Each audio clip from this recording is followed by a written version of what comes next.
Alam mo, Attorney Bonnie, galing mong magtago ng problema. Kung ako yan, makabumigay na ako. Kailangan magpakatatag.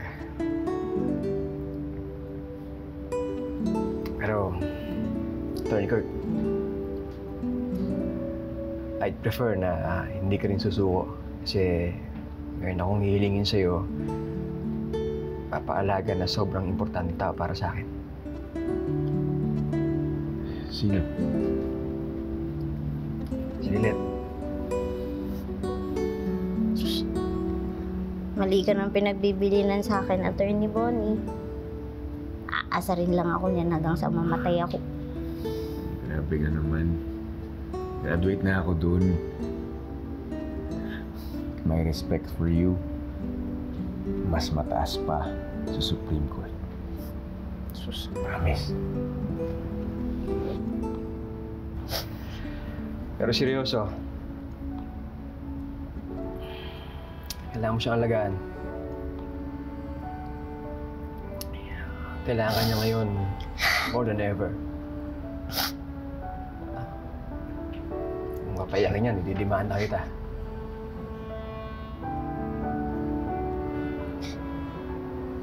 O, tinan mo. Umiyak agad. Wala kang kasalanan dyan, ha?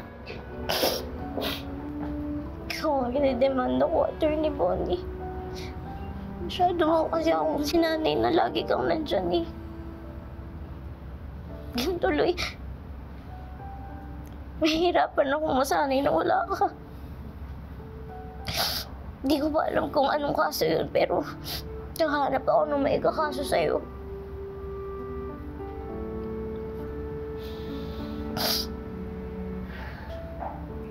Habang nakafocus tayo sa mga nanay natin, papaubaya ko muna kay Andrew yung KKK.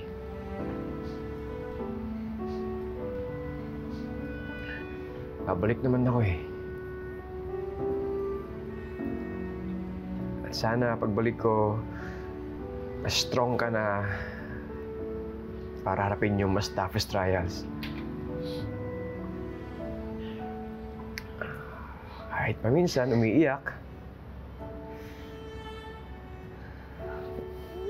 pero seryoso, mamimiss kita.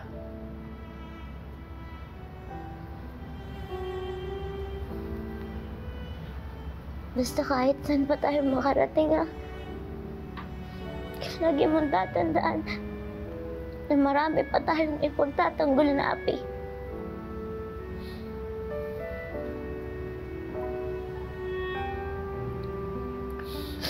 Hindi magbabago yun.